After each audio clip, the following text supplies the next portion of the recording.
Bethany, it looks to me, this is Dan, it looks to me like David Richardson is here. I think I Yes. see him in the queue. Yes. So in the absence of Chairman Callow, Barb, do we need a motion to deputize David as the chair of the meeting today?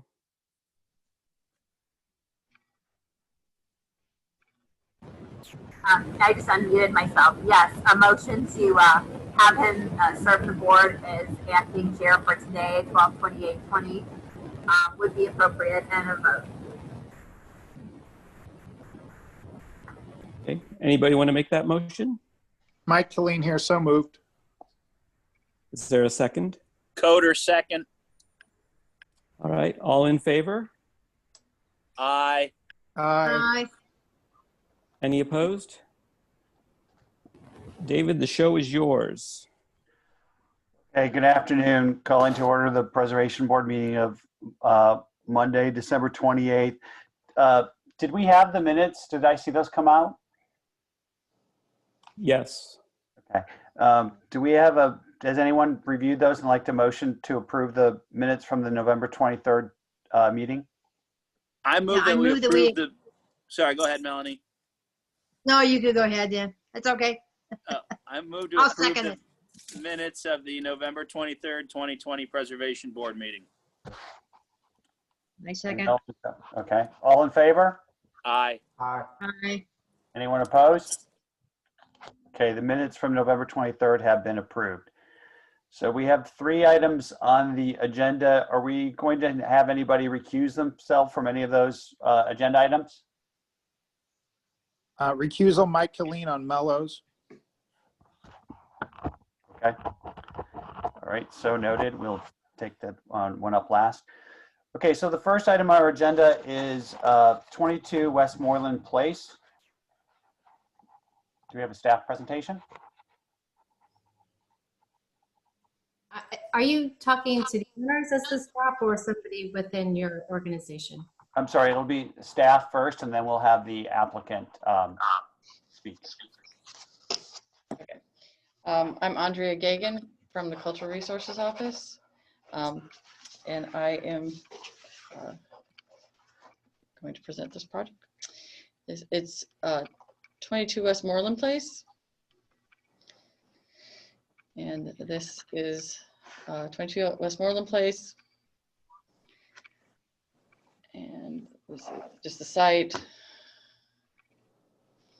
This is Central Western Historic District.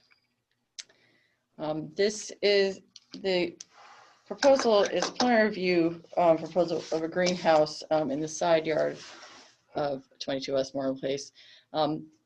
This is a site plan showing the house itself and the proposed location of the new greenhouse. And this is just a section through the greenhouse, which will, the base of the greenhouse will be brick. And this is the pros of what it will look like. It is going to be I believe, more of a beige color than, it's not going to be white, but for the most part, this is what it will look like. These are just, this is a front view of where the proposed greenhouse location is. And the second is looking from the back of the yard towards the area. It will be alongside where the air conditioning units are currently. This is just a little bit closer up photo of where they're wanting to construct the greenhouse. And this is just some views of the backyard. The first picture you can see where the pool is, and then the carriage house, which is directly behind the main house. Basically, the construction of a new accessory building in the Central West End requires that the accessory building be placed to the rear of, and if possible, behind the main building. In this case, it is neither to the rear nor behind the main structure. And although it complies with the requirements of accessory buildings, it does except for the location, because it is not to the rear of the building or behind the building. And I do have a letter, or well, an email from the Central West End Association saying that this Central West End standards require the accessory buildings be sited behind the main building. Accordingly, the Central West End Planning and Development Committee cannot support the location of the greenhouse as currently proposed. As I said, the placement of the greenhouse in the side yard near the front of the building is not historically appropriate and is in contradiction to the requirements of the Central West End Historic District standards.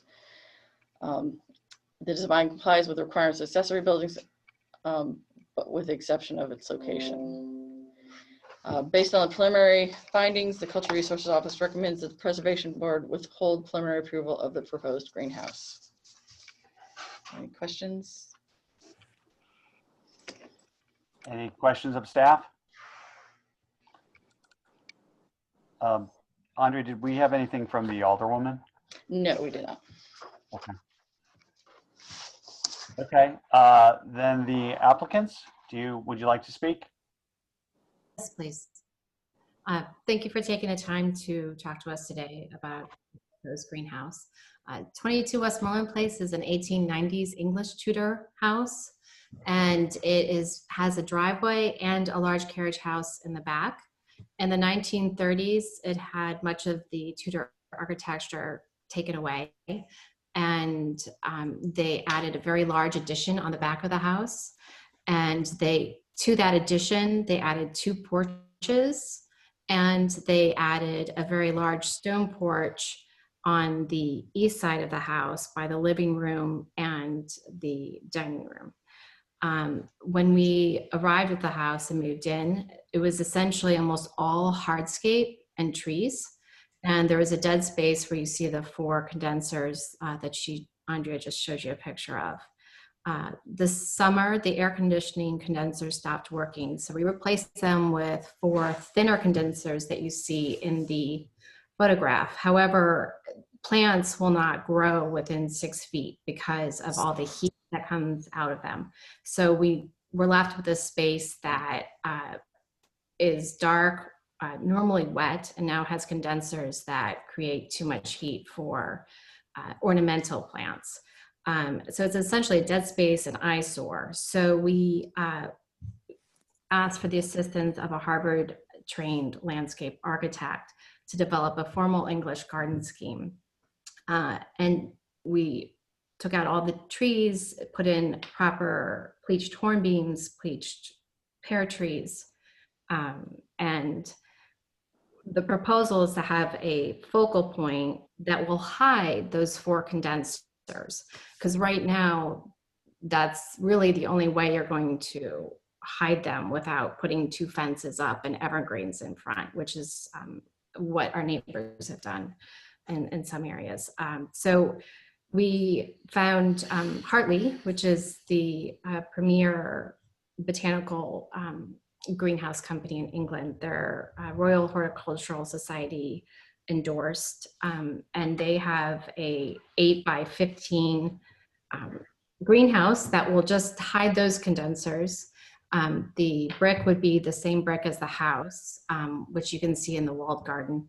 And it would be set back from the front of the house as much as possible to hide those condensers. And then we'd have evergreens in front of the greenhouse itself.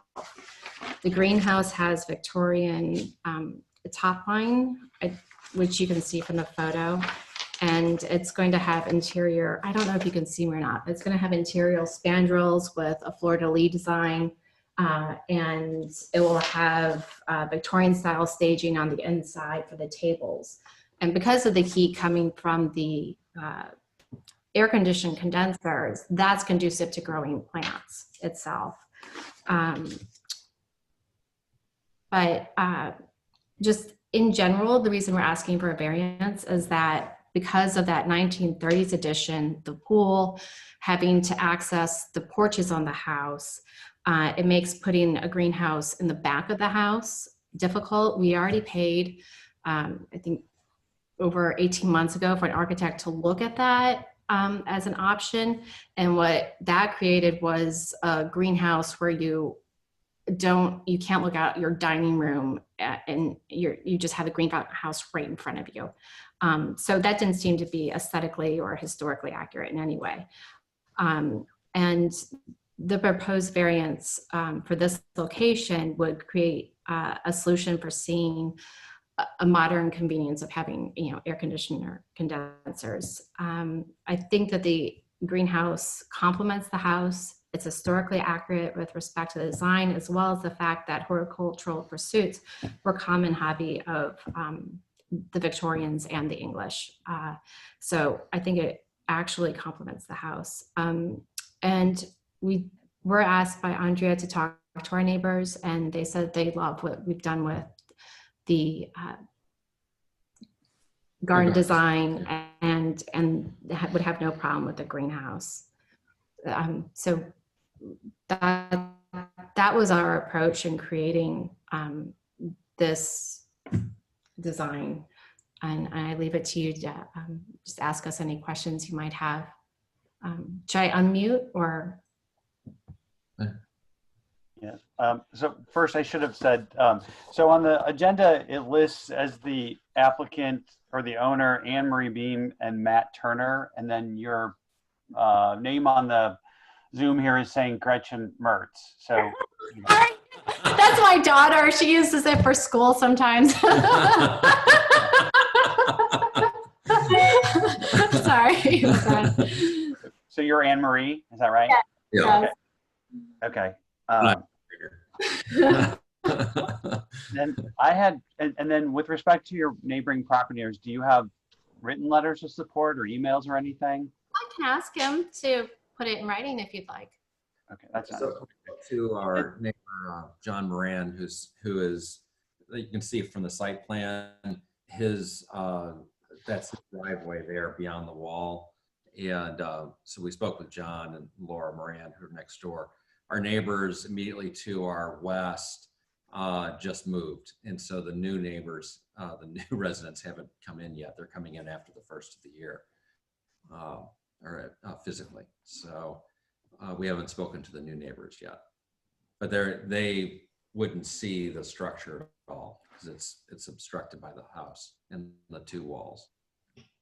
Got it. Okay. Before I ask our fellow commissioners if they have any questions, Barb, this is a preliminary review, so I didn't swear them in. Is that okay?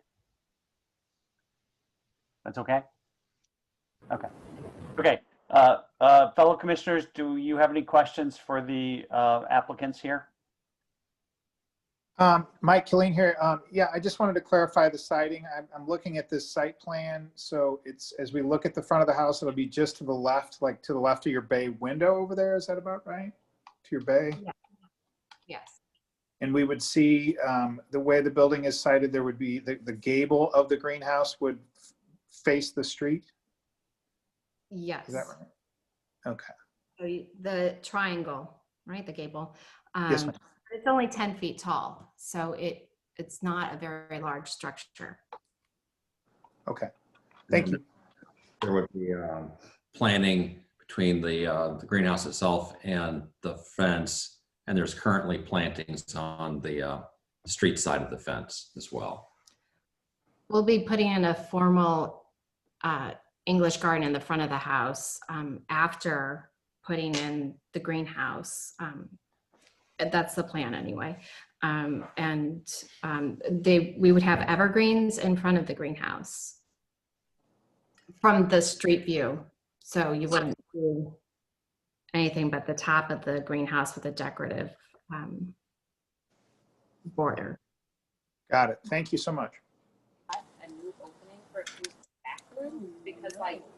Chairman Richardson, it's Alderman Coder. Real quick, the top of the greenhouse, what color is that going to be? I saw in the rendering, it looks like it's a white frame.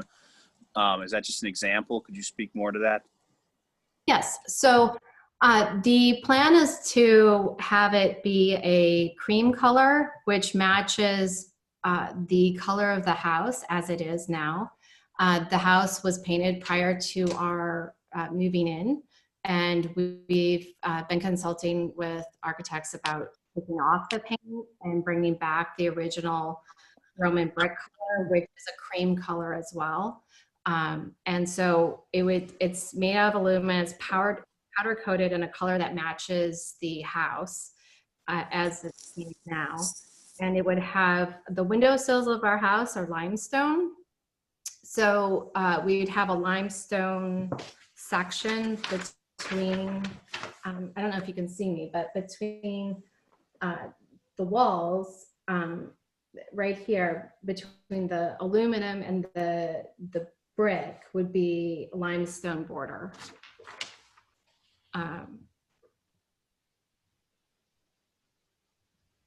Does that answer your question? Yes, thank you very much. Commissioner Robinson or Commissioner Fathom, do you have any questions? No. Okay, do we have anybody else? Thank you. Do we have anybody else signed up to speak on this matter? No. Okay, do we have a motion on this matter from the board? Yes, I have a motion. I move that the Preservation Board grant preliminary approval to this design as presented. Second.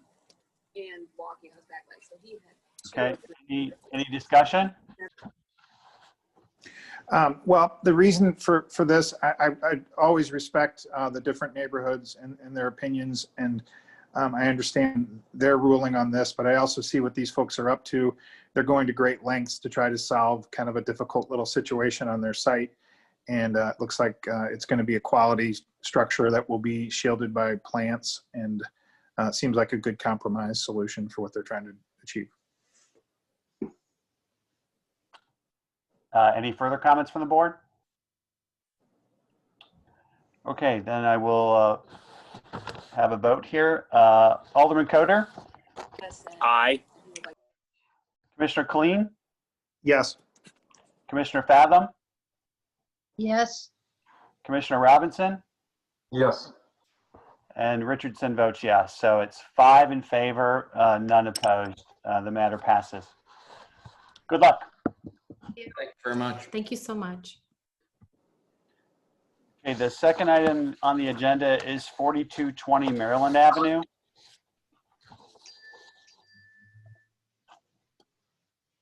Take it away, staff.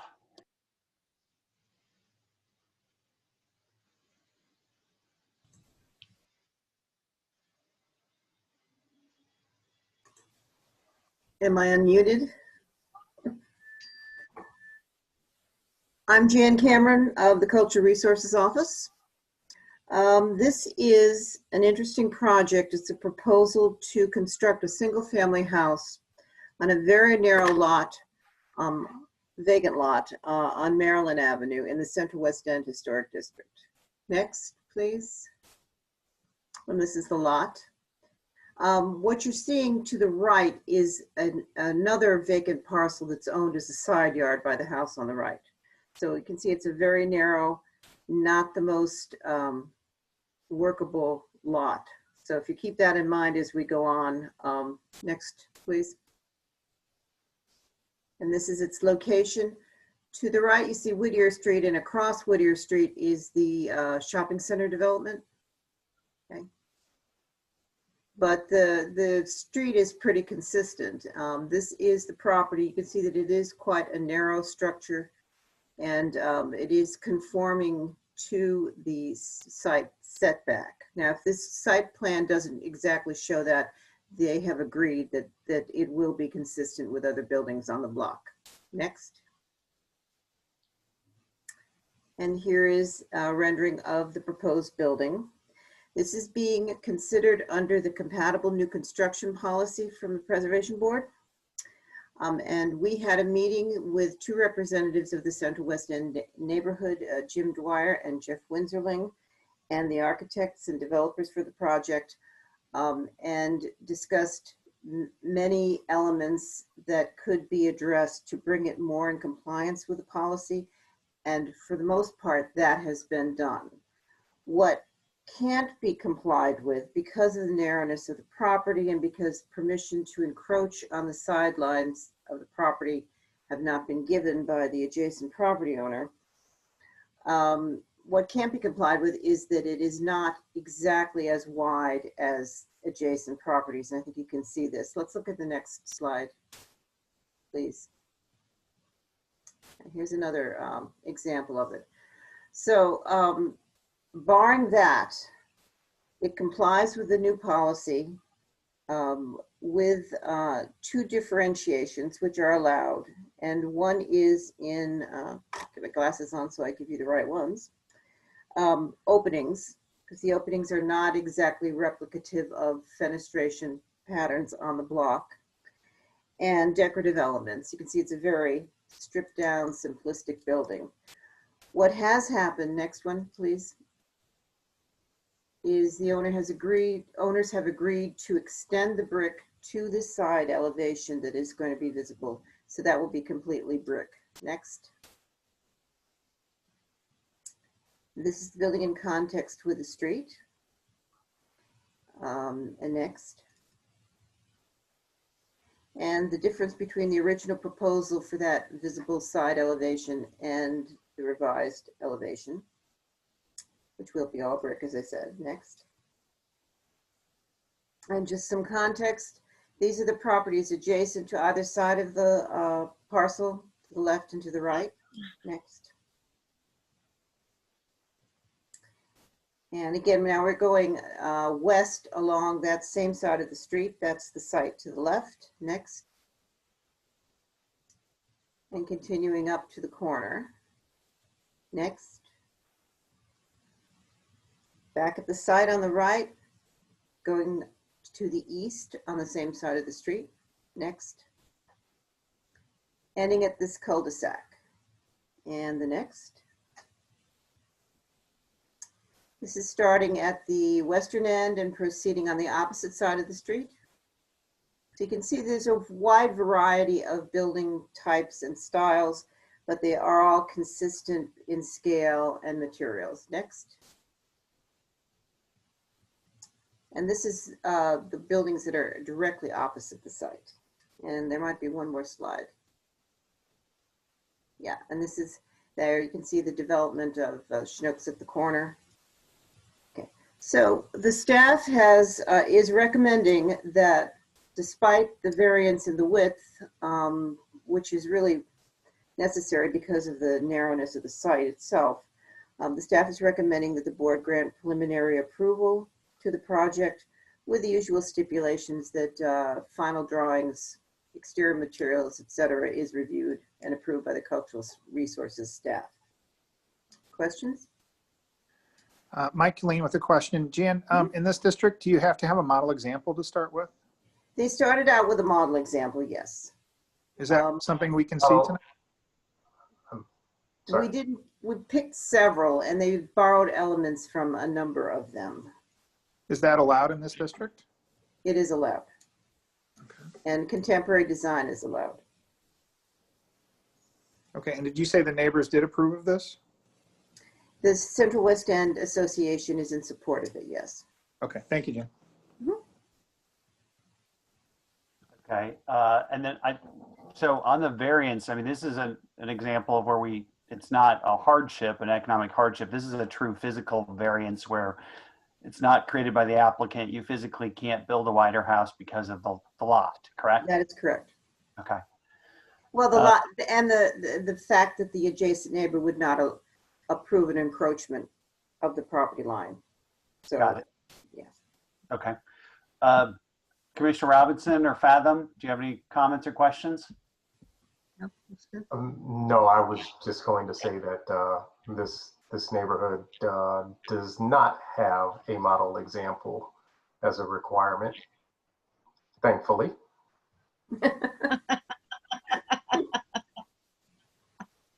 Okay. Alderman Coder, any comments or questions? No, no, sir. Okay. Hey, Jean, I had one more. What is the parking garage that we see in the picture that this house will be obscuring? That's certainly a point in its favor. Yeah, that actually faces Lindell. Or the Got it. building in front of it faces Lindell. Got it. Okay. Okay. So no further questions of staff. Then do we have the applicant with us today? We do. Thank you. This is Arno Sandoval. I am the applicant for the project on 4220. I'm the architect as well as the owner developer for the property. Jan, I want to thank you, for a wonderful presentation. As she previously mentioned, we had, a meeting with her and with the neighborhood board.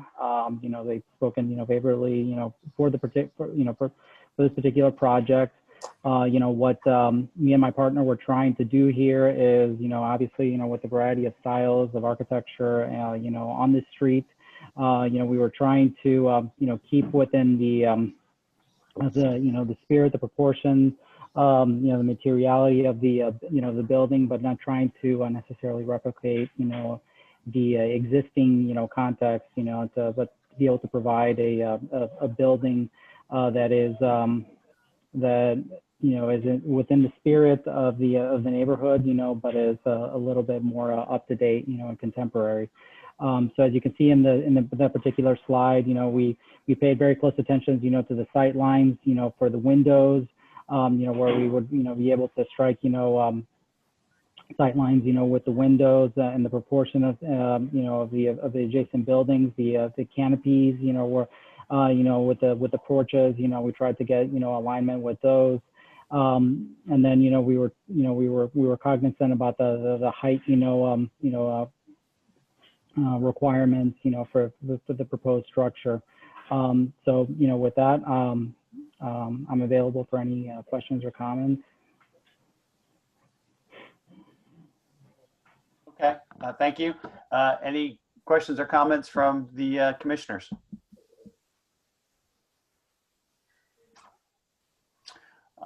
Thank you then. No, all right. Do we have anybody else signed up on this this matter? We do not.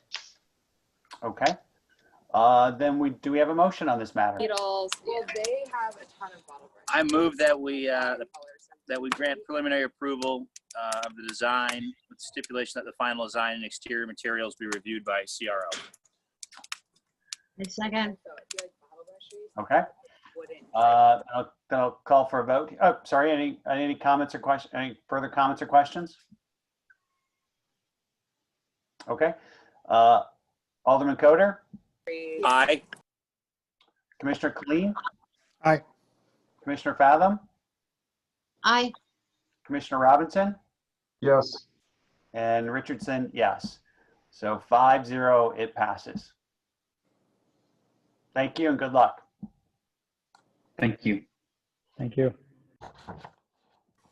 Okay, item C on the agenda is 2438 McNair Avenue, and Commissioner Killeen has recused himself on this matter. Jan Cameron again from the Cultural Resources Office. Next.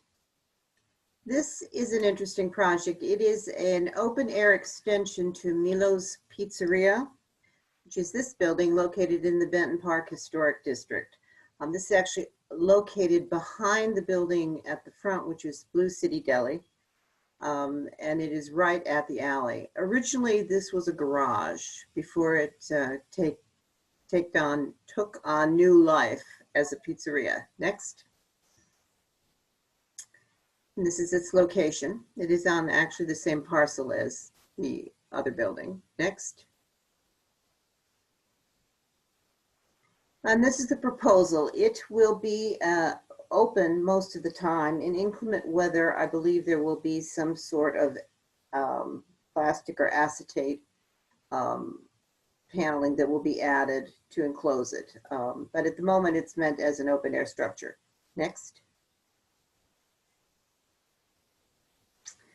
These are the historic model examples that were submitted.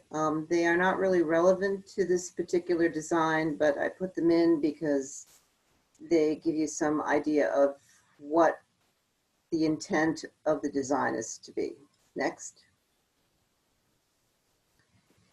And this is the proposal, which you see is existing restaurant at the right, and then an extension that replicates the vocabulary of the current restaurant.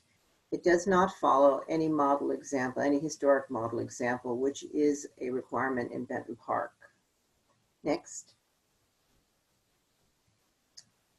And a perspective showing the interior.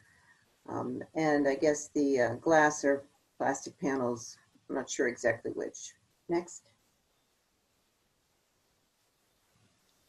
And another elevation. You can see that the building on the right, the existing building, was, as I said, a garage, and the idea of its enclosure was to replicate the original garage doors. Next. And another look at the current site with its rather unfortunate canopy. Next. Okay, this is a shot of the existing, if you want to call it a storefront. As I said, it was meant to look like foldable doors, which were in fact what was original to the building. Next. And that's what it looked like in 2009. So the idea of replicating these panelings as a shop window is not really in compliance with the standards. So the staff is recommending that at this point, preliminary approval be withheld until a more appropriate design can be made that follows a historic model example. Questions? So I'll start. So I guess, did you, so you said the model examples that they submitted weren't really relevant because they're not following those. Did you work with the applicant on trying to refine? No, we pretty much had the design given to us. And it's, I don't think there was anything that we could have suggested that would have changed the situation. So that's the reason it's coming to the Preservation Board. Yes, that's it. I'm sorry, so I can just pursue that. So it's, are you kind of saying it was a take it or leave it proposal? That was my impression, that it was, in fact, yes, and that this was something that the property owner wished to have. Mr. Colleen's office had submitted other designs that I thought were more appropriate and could have been taken through the compatible new construction policy, but those were abandoned for this particular choice. Okay. Fellow commissioners, any questions of staff?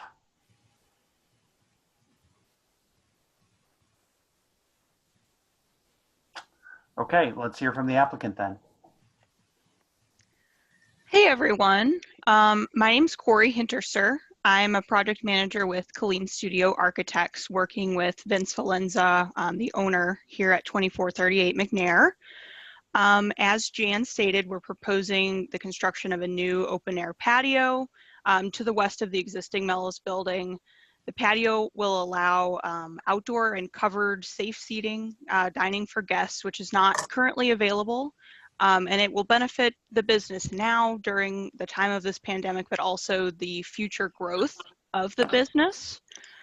We realize that there's not anything quite like this in the neighborhood. So we did, go back and reference historic St. Louis, where there were many outdoor beer gardens with seating and patios that are no longer with us today. So it's a bit unorthodox.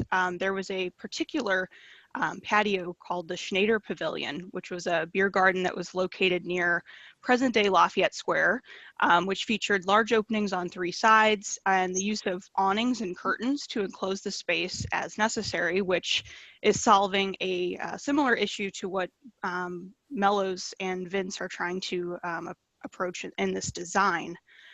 So to bring the patio into today's context, he can incorporate fans and a heating system for the comfort of the guests dining.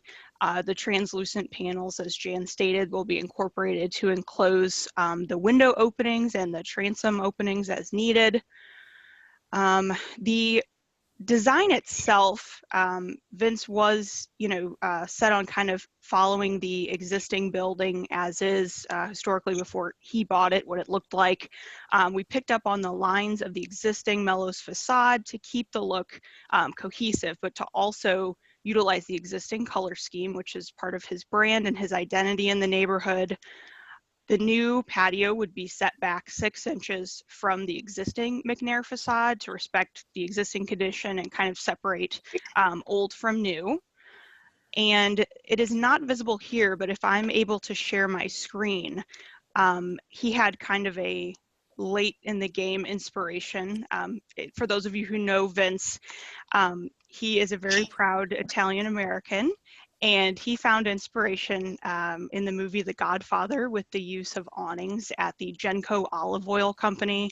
And he's asked that we incorporate the awnings to the transom pieces that you see in the elevation here. He thought that it would add a historic element, also give the customer some protection from the elements. Mike Colleen and I think it's a great addition to the proposal and a wonderful opportunity for Vince to continue running his business, which is a staple in Benton Park.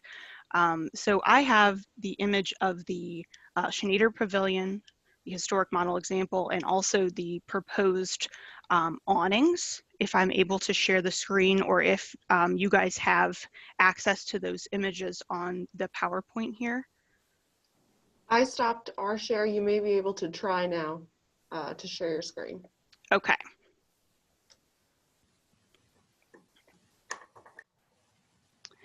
Okay, can you see the image here? And let me blow this up. So this is the Schneider Pavilion, which was, located not in Benton Park, but close Lafayette Square, outdoor beer garden. We see, these kind of pull down awnings and curtains for folks enjoying beer on the inside.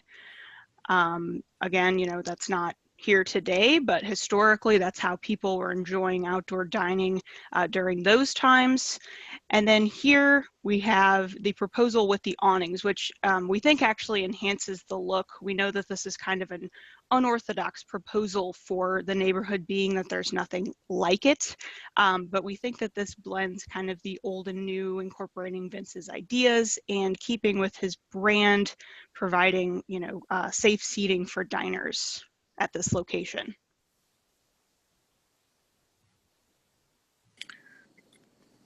Corey, if you're finished, I'd like to chime in too. This is Mike Killeen. Or is that the end of your presentation? Yes. Okay. So as you can see, it was a challenging little design problem.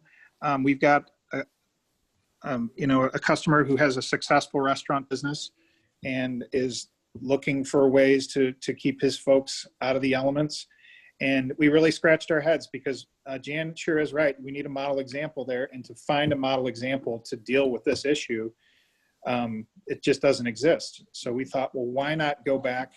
And my son's about to run up here, so you're going to hear him. Mike, let's keep it down. There's Michael. I'm lying. Sorry. Anyway,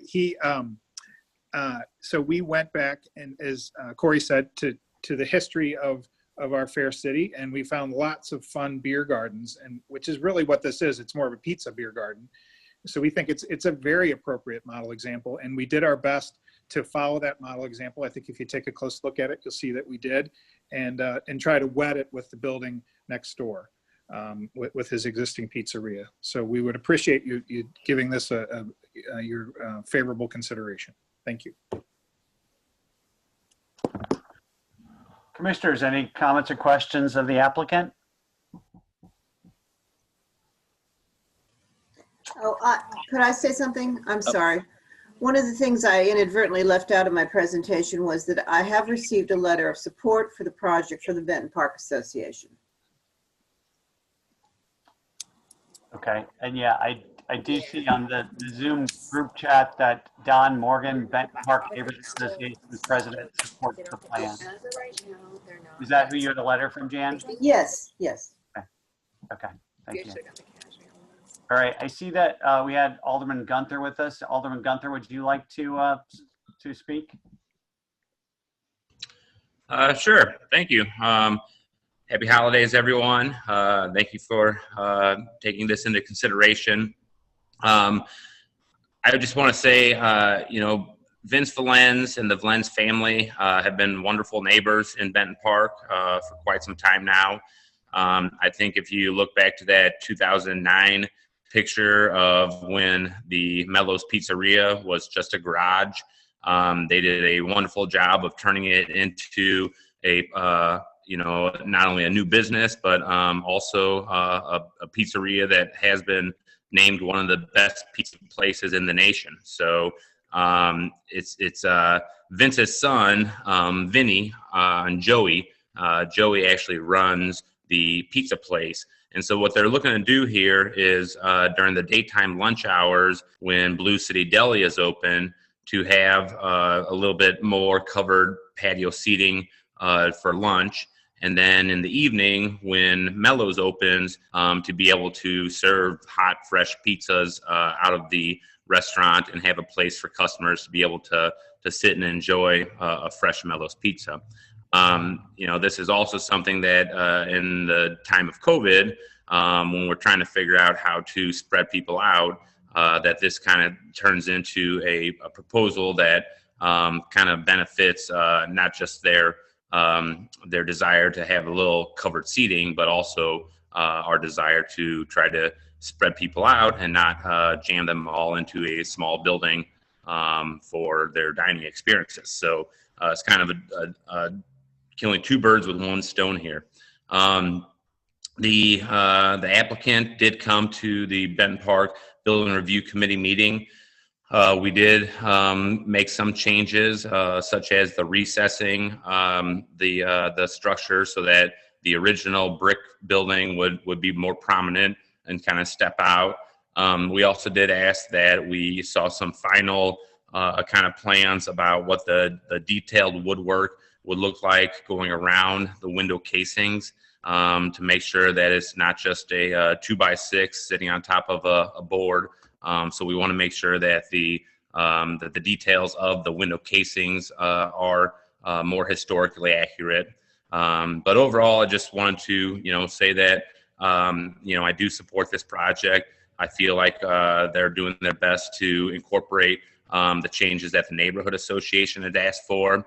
And while there may not be a whole lot of historic precedent or model examples for this, as someone that spends some time in Soulard, I think you can go through Soulard and find a number of bars that have found ways to creatively kind of cover their patios to provide extra seating and give their customers out the elements.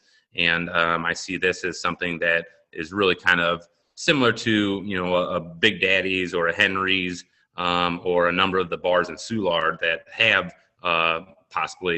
put together kind of covered patio seating. So with that, I would just say that this is something I think, we have a couple more details to work out, but I do support their use of the patio space for creating a covered seating. So, and I know Don Morgan, the president, was going to say a few words also. So that's all. Thank you.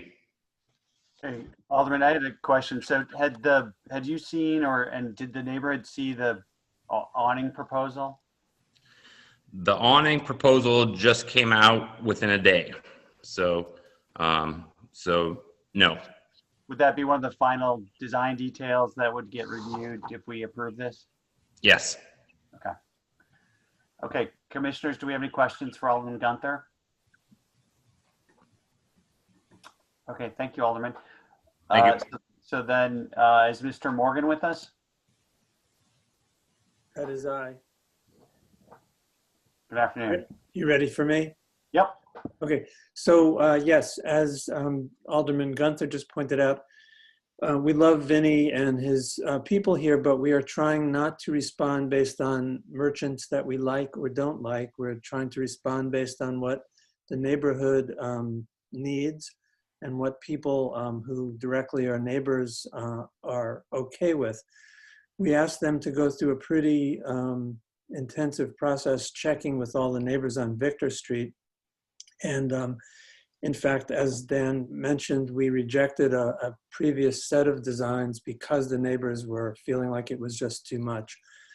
So this particular plan is okay with the neighbors, and I think there's someone that will testify to that today. So I think the neighborhood is fine with it. The updated plan with the awnings, I saw this morning, and it did look to me like it added to its historic value because a lot of Victorian houses used awnings, and there are some in St. Louis I've seen, but I've been in other places with a lot of Victorians, and so that adds a certain kind of charm as well as utility, and I think it's a good help to have it fit in. And we did approve the doors on the current structure, so it would seem like we would not be inconsistent if we were to approve a couple of doors on the new structure. It is mostly open with those roll down vinyls, so we're basically adding a couple of doors and some transom to what's already there. So for all those reasons, our building review committee went into this pretty deeply, and we are supporting it as a modification of that space. Okay, thank you. Any questions from the commissioners? All right, thank you, Mr. Morgan. Sure. Do you have anybody else signed up to speak? We do not have anyone else signed up to speak on this. Okay. Then do I hear a motion on this?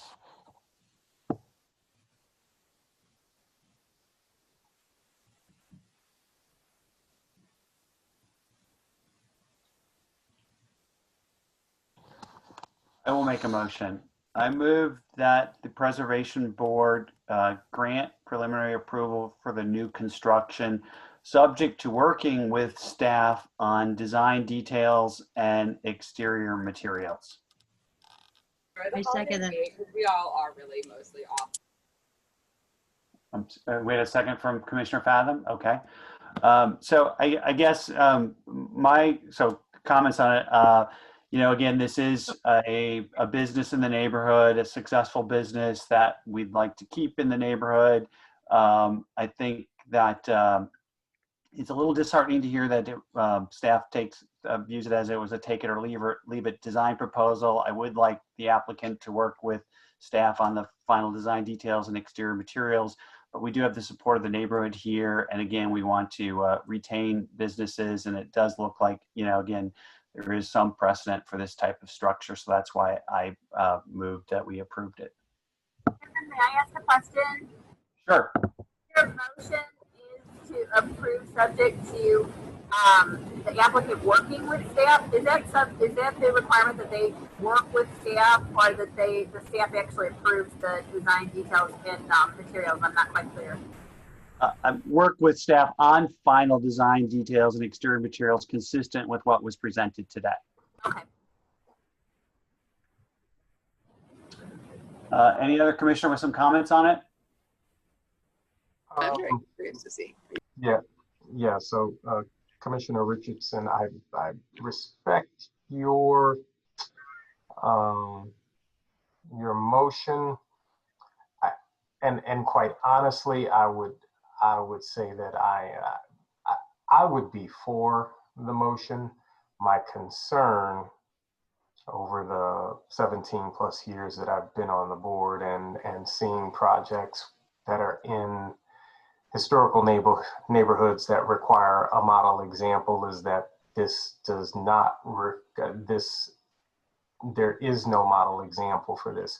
And while I understand the difficulty in design based on what's being designed and finding a model example, we either need to eliminate model examples as a criteria, or we need to uphold and follow model examples if that is the requirement. And I don't see any exceptions to that.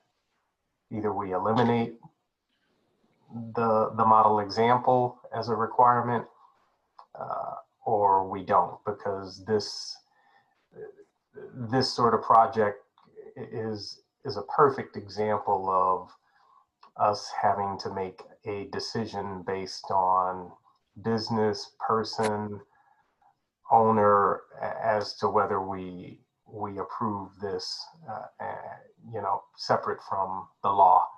And I have seen other projects that I thought were good projects, but did not follow a model example and thereby were turned down.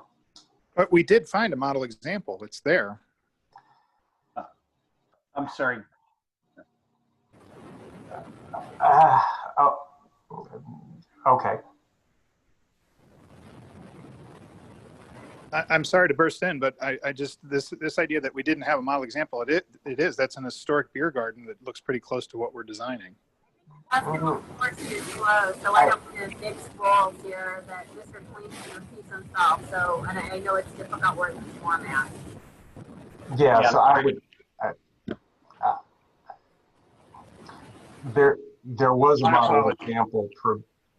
There was a model example that was produced. I question whether this design looks like that design, and that was my concern. No, I agree there was a model example that was shown, but that doesn't quite look like what's been presented. Again, I don't have a problem with this design. I think this design looks fine, but my concern is when other projects come before us where things are, even if one presents a model example and people and the designs deviate enough that there is an issue, how we vote on said projects. This design does not follow the letter of the law of model example. Well, I guess this is Commissioner Richardson. So, I always look at the letter of the law, and this ordinance actually says that a model example is often required as a basis for comparison and as a source of ideas for reconstructed elements and for new construction. So, I mean, it's a little broader language than some of the other ordinances we have where it says a source of ideas. And then, some of our ordinances talk about compatibility and some of them talk about comparable. And this one actually talks about both. So you could use it as a comparable form, or you could use it as compatible with its architectural environment. So I think there's room in this Benton Park ordinance to allow this, what they've used as a model example, as a source of ideas, because that's what it sounded like for me from the architect who presented, that they drew inspiration from Lafayette Square model example as a source of ideas and adapting that source to fit the situation at hand here. So I would disagree, Commissioner. I mean, I think, I always say I'm the letter of the law guy, and I think the letter of the law allows for this one. I will make note of that with anything else that comes before us in Benton Park. All right, Commissioner Fathom or Alderman Coder, do you have any comments? No, I agree with you, and I agree with what you said, Richard. I mean, David. No problem. Okay, Alderman Coder, anything? My only comment would be, echoing what Alderman Gunther said as well. I'm happy to support this. I think this would be, I'm not going to get into the debate about model examples, but I think this will be a great benefit to the neighborhood and to this business. And if there's ever a time to be supporting local businesses, it's right now. And this proposed, I guess, expansion or modification of their patio space will probably do great, even in the post-COVID world. So I'm happy to support it. Okay. All right. So there's a motion on the table to approve this, subject to working out the final design details and exterior materials. Alderman Coder. Aye. Aye, sorry. Commissioner Fathom, Yes. Commissioner Robinson, Yes. and Commissioner Richardson, yes. So that is 4 in favor, 1 recusal. So the motion passes. Mr. Chairman, just a point of clarification, the awnings that were proposed, would those have to be dealt with separately, or are those included in this? You know, per my comment with Alderman Gunther, I think that's a design detail to be worked out with staff. All right, very good. Thank you. Thank you. Yeah. Okay, well, that's all we have other than, do we have a director's report today? I do have a director's report. I've been having a little technology issue here, so I think it's going to work, but I'll just warn that if my technology stops working, I might have to stop the report. But yes, I have a director's report, and it won't be taxing on time, I'm sure. All right, with that, so this is my director's report for today. The director's report today is a little different from any I've done before. I wanted to take the opportunity, we're at the end of the year, and December is, you know, supposed to be a happy month of the year with the holidays. I thought it would be useful and interesting for the board to see some projects that the staff has been working on in regard to some proposed demolitions around the city. They're illustrative of the efforts that we make when warranted by ordinance to try to preserve buildings that we think are worthy of it. In the past, I think there's been a tendency on the part of the office to review a building, approve it or deny it. Maybe it goes to the board, maybe it doesn't. And then often buildings just sit, and in some cases they will continue to deteriorate.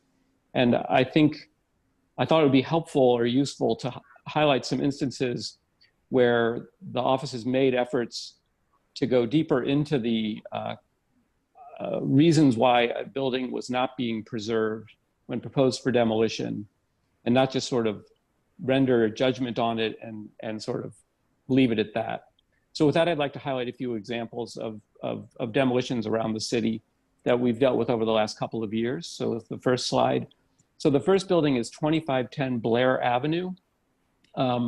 This is in the Melanphy-Blair National Register District, which is most of the Old North St. Louis neighborhood. So the first slide you see here on the left is the building in question. This is 2510 Blair.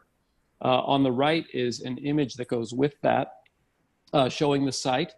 The building in the red circle is the building you're looking at on the left. The large arterial road just to the left of Blair, 1 block over, is Florissant Avenue. You can see on the upper kind of right of the slide a dense number of buildings that have shiny white roofs for the most part. That's the 14th Street Mall. So Crown Candy Kitchen, for example, would be at the very top of this image. So that's just to orient folks as to where we are. The next slide, please. So, so these are some context pictures as well. So on the picture on the left, the building has been rehabbed is surrounded by that fence that you see at the end of the block. The building that we're looking at in the foreground, the church north of 2510 Blair, is owned by the same property owner who rehabbed 2510 Blair. The building across the street is another building that we're hoping to make some headway with an owner who happens to live in Lafayette Square.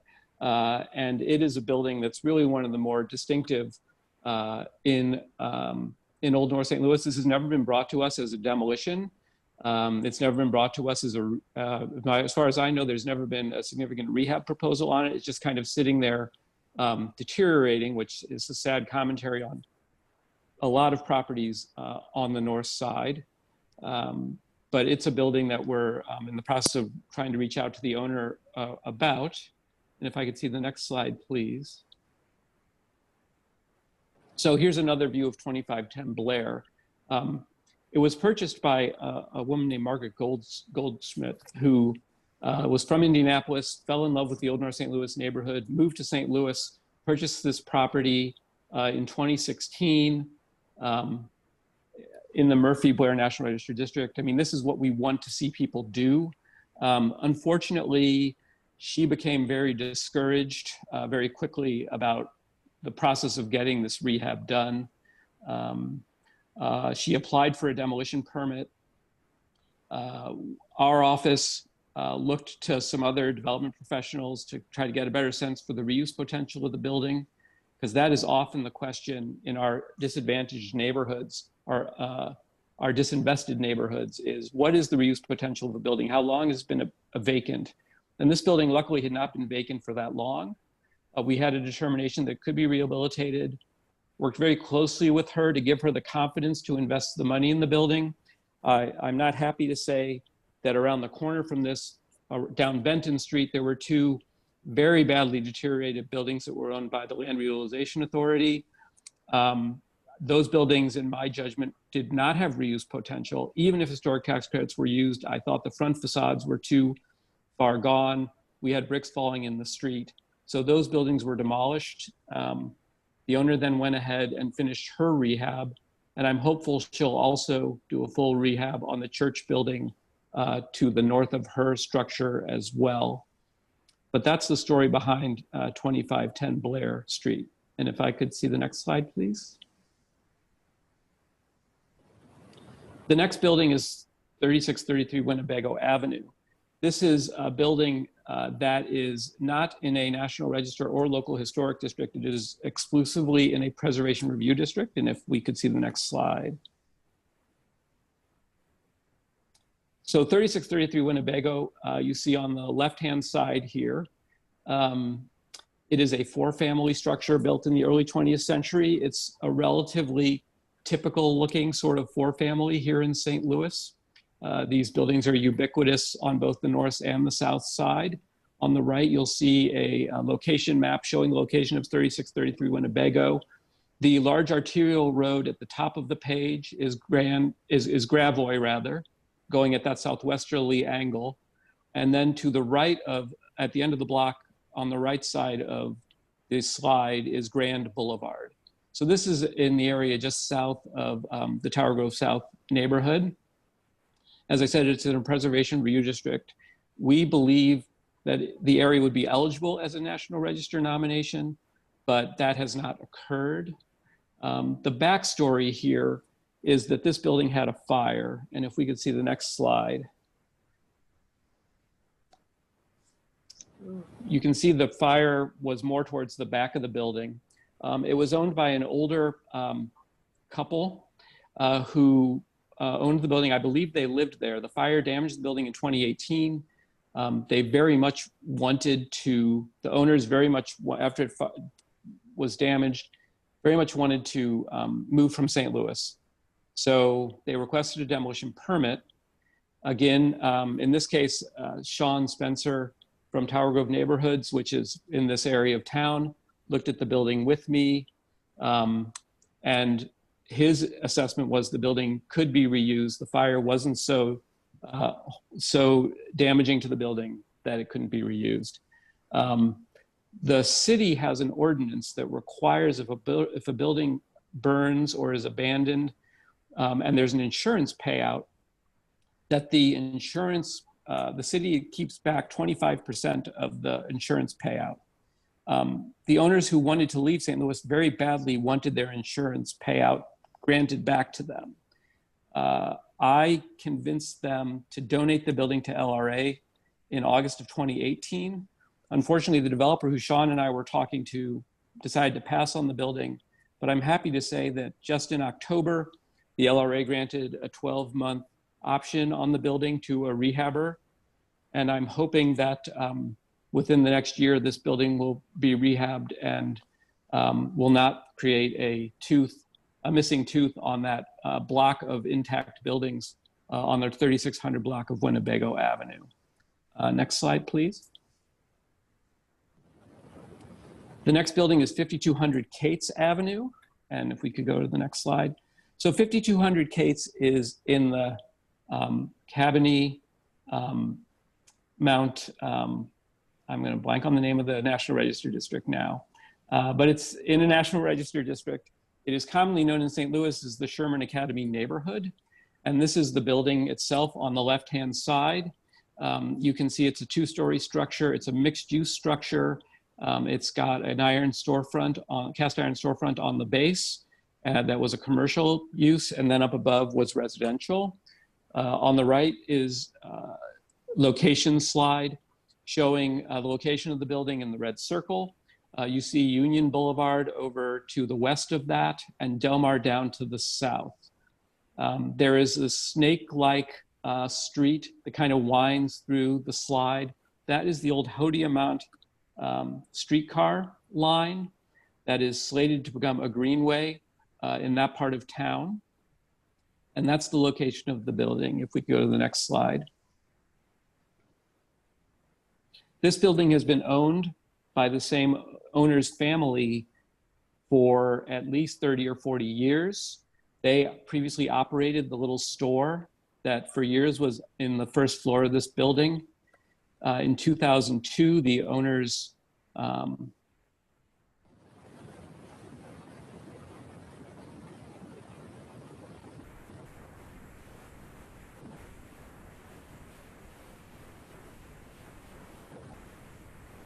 had the resources to maintain or preserve the building. And as you see here, there was a collapse along the rear of it. So in this slide, the roadway in the foreground is the Hodiamont railroad streetcar line. And then you see the rear of the building. And if we could see the next slide.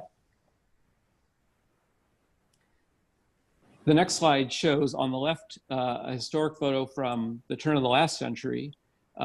This building to the left-hand side of the picture are the Hodiamont tracks themselves when it was a streetcar line. And the right is Cates Avenue. So we had the collapse in 2020. It's the Cabiny Place Mount Raymond National Register District. I know I wrote somewhere here. This is a clearly contributing building. I will say this building is unusual in that it is a mixed-use building. The design characteristics of the Sherman Academy neighborhood and of this National Register District are that it is almost exclusively residential within the core of the neighborhood. There aren't a lot of corner storefronts, which is a little unusual in the city. I mean, in these old neighborhoods, but really there's almost no commercial buildings in the core of the neighborhood. There are a couple churches, and then there's almost all residential structures.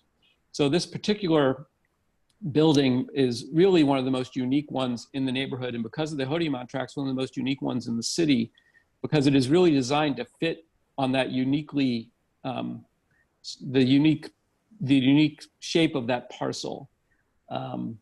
The Neighborhood Association in Sherman Academy has been very concerned about this building for a long time.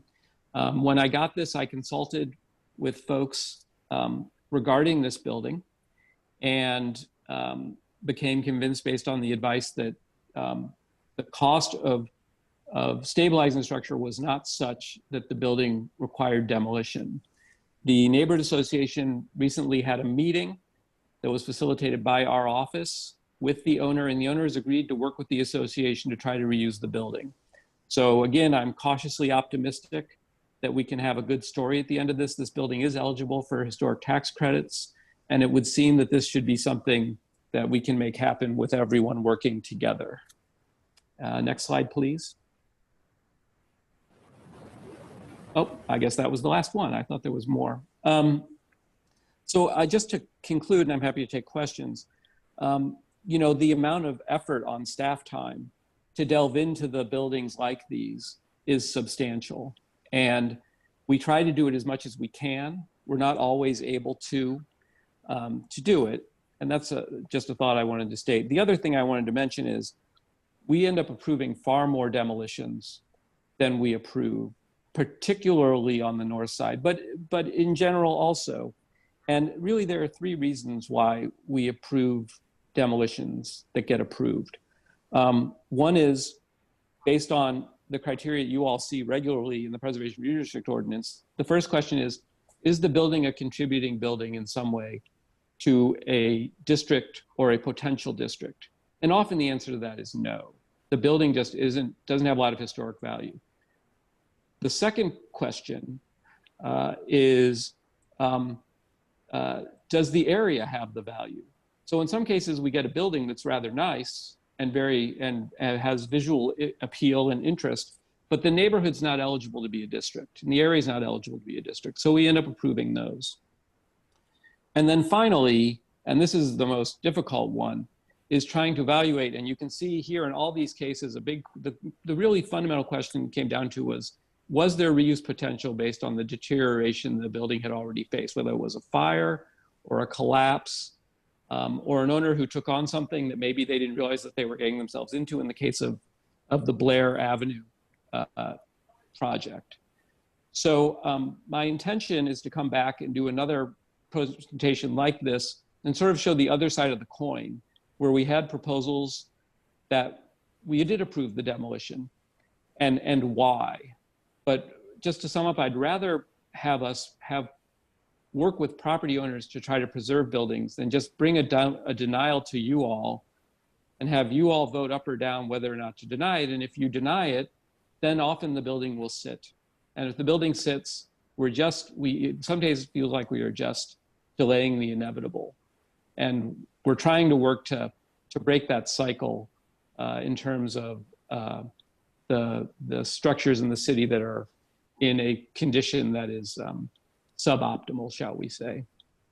And with that, I'm happy to take any questions or concerns the board may have. Hey, Dan, Mike Killeen. So are you saying that we're not seeing maybe demolitions that applications for them that we would have seen in previous years because of this method that you have? Yeah, probably, because, so for example, I denied 5200 Kate's, and, you know, the folks in some of these neighborhoods are in, you know, the owner of 5200 Kate's it's not like she's sitting on $2 million and just doesn't want to spend the money on the building. She simply doesn't have it.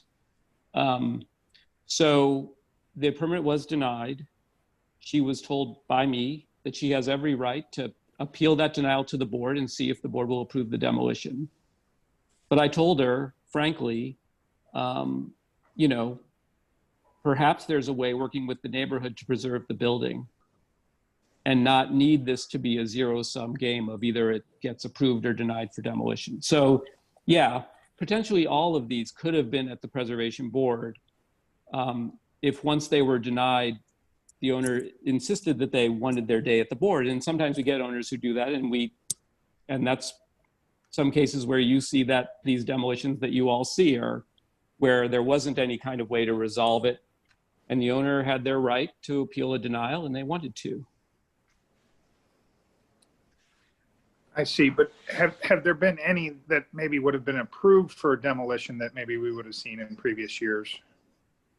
I don't know. That's a good question. You know, I try not to guesstimate too much as to what decisions the board would take. Based on previous demolitions that have come to the board, my guess is that with most of these, the board would have denied the demolition based on the criteria in the ordinance. That is, the buildings were mostly merit buildings, which means there had to be unusual circumstances justifying their demolition. And the question is, are those criteria present or not? And the ordinance doesn't say what those criteria are. They're sort of a case-by-case basis.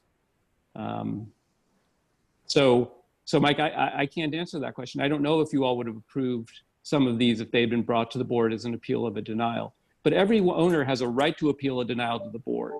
And all they have to say is, I want to go to the board, and they get to go to the board. Well, I think his question, sorry, I think the question more is like, are you approving demolitions, not upholding or denying demolitions, but are you approving demolitions that in the past we normally, your predecessors would have brought to us?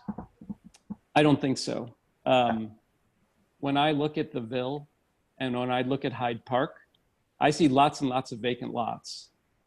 And almost every one of those lots had a building And almost every one of those lots therefore had a building that most likely one of my predecessors approved. And I don't think all those buildings came to the board. So I don't think so. But you know, there are judgment calls in there. Sure. Okay, any other questions for Pete? All right. I just want to say, I really, my questions are sort of pointed, but I appreciate the hard work you guys are doing. I know these are difficult decisions you have to make, Dan. I guess we just want to make sure that things don't get decided that, you know, maybe they should, you know, give one more chance to give that building another life if we look at it, you know, so. Mike, I completely respect that. And that's why I said I'd like to come with a similar presentation, looking at the other side of it from the staff perspective. I look forward to it. Thank you. Okay, any other business? Otherwise, I'll entertain a motion to adjourn. So moved. So moved. All right, all in favor? Aye. Aye. We are adjourned. Happy New Year, everybody. Happy New Year. Happy New Year. Bye, folks. Happy New Year. Happy New Year. See you, Dan. Happy New Year.